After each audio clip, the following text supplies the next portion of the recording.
Hello, welcome back to miss Sanchari speaks. അപ്പം എന്താ നമ്മൾ അമ്പും വില്ലും ഒക്കെ ആയിട്ടാണ് ഇറങ്ങുന്നത്. പിന്നെ ഇതാ ദേവസേനയുടെ കവചവും നമ്മൾ എടുത്തുകൊണ്ട് വരുന്നുണ്ട്. പക്ഷേ ഇത് ദേവസേനയുടെ കവചമല്ല ഗൈസ്. ആ ഫോട്ടോയിൽ കാണുന്നതിൻ്റെ കൂട്ട് ഒരു ടേബിളാണ്. ഈ സാധനം 12 യൂറോയ്ക്ക് ഡൺസിൽ നിന്ന് മേടിച്ചാണ്. എനിക്കിത് കണ്ടപ്പോൾ കുറച്ച് ഡ്യൂറബിൾ ആണെന്നൊക്കെ തോന്നി, കാരണം ഇരുമ്പിൻ്റെ മെറ്റീരിയലാണ്.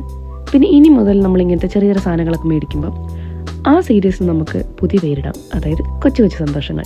അതങ്ങനെയുണ്ട്. അപ്പം കൊച്ചു കൊച്ചു സന്തോഷങ്ങളുടെ സീരീസിൻ്റെ ആദ്യത്തെ വീഡിയോ ആയിട്ട് ഇത് ഞാൻ അപ്പുറത്ത് ഡോണയോട് എന്തോ പറഞ്ഞുകൊണ്ടിരിക്കുകയാണ്. എടി സാധനം കൊള്ളാം, അങ്ങനെ എന്തോ ആണ്. ഇത് അസംബിൾ ചെയ്യാൻ വലിയ പാടൊന്നുമില്ല കേട്ടോ, കാരണം മേളത്തെ ഒരു സംഭവമുണ്ട്, പിന്നെ താഴത്തെ ഈ സംഭവമുണ്ട്, അത്രേ ഉള്ളൂ. അപ്പം നമുക്കത് ഇങ്ങനെ എടുത്ത് തുറന്ന് പുറത്തോട്ടൊന്ന് വെച്ച് നോക്കാം. കണ്ടോ, ഇതിങ്ങനെ ഒന്ന് ഓപ്പൺ ആക്കിയപ്പം ആ സംഭവം റെഡിയായി, ഇതിൻ്റെ സ്റ്റാൻഡ് റെഡിയായി. അപ്പം പുറത്തിങ്ങനെ നല്ല വെയിലുള്ളതുകൊണ്ട് ഇന്ന് പുറത്തന്നെ സെറ്റപ്പ് ആക്കാമെന്ന് വെച്ചു.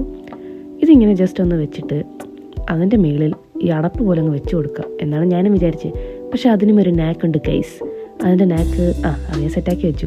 പിന്നെ ഡോണ എന്തെങ്കിലും ചോദിക്കുന്നവരോട് ഒരു കാര്യം, ഞാനിതൊക്കെ കഷ്ടപ്പെട്ട് സെറ്റപ്പ് ചെയ്യുമ്പം അവിടെ ഒരാളിതാ ഇങ്ങനെ വെറുതെ കാലുവാട്ടിക്കൊണ്ടിരിപ്പുണ്ട്. അപ്പോൾ നമുക്ക് ഇനി ഒന്ന് സെറ്റപ്പ് ആക്കാം ബാക്ക് യാർഡിൽ. മുൻപേ പറഞ്ഞിട്ടുള്ള വീഡിയോയിലൊക്കെ പോലെ തന്നെ ഇവിടെ വെയിൽ ഭയങ്കര ഭയങ്കര ഭയങ്കര എന്താ പറയുക, മിറാക്കുലസ് ആയിട്ടാണ് ഞങ്ങൾക്ക് വെയിൽ കിട്ടുന്നത്. അത്രയ്ക്കൊന്നുമില്ല, വല്ലപ്പോഴൊക്കെ വെയിൽ കിട്ടാറുണ്ട്. അപ്പം വെയിൽ കിട്ടുമ്പോഴൊക്കെ ഇങ്ങനെ ഒരു സ്റ്റാൻഡ്, പിന്നെ ഈ ചെയർ ഞങ്ങൾ ഡൺസിൽ തന്നെ മേടിച്ചാണ്.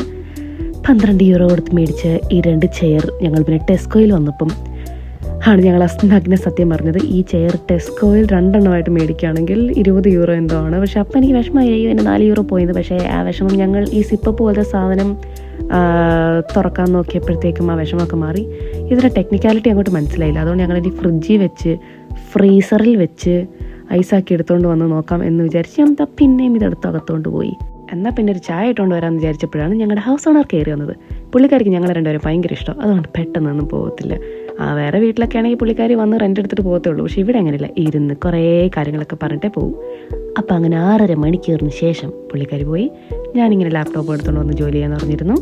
അവളിങ്ങനെ ഫോൺ നോക്കിയിരുന്നു. അപ്പോൾ ഞങ്ങളിങ്ങനെ കുറച്ച് കുശലമൊക്കെ പറഞ്ഞിരുന്നു അവിടെ. അതിനുശേഷം അടുത്ത ഫുഡ് ഐറ്റം എടുത്തുകൊണ്ട് വരാമെന്ന് വിചാരിച്ചിരിക്കുമ്പോഴത്തേക്കും അത് എയർ ഫ്രയർ വെച്ചിട്ട് ഞങ്ങളിവിടെ നിന്ന് കുറേ സംസാരിച്ചു, പാട്ടൊക്കെ കേട്ടു. നല്ലൊരു ഫീലിംഗ് ആയിരുന്നു അവിടെ അങ്ങനെ ഇരുന്നപ്പം. അപ്പം ഇന്നത്തെ വീഡിയോ അത്രയുമുള്ള സുഹൃത്തുക്കളെ ഞങ്ങളിങ്ങനെ വെയിലും കൊണ്ട് എൻജോയ് ചെയ്ത് ഇവിടെ ഇരിക്കാൻ പോവുകയാണ്. അപ്പം എല്ലാവർക്കും Tata, bye bye, thank you for watching and like, share and subscribe.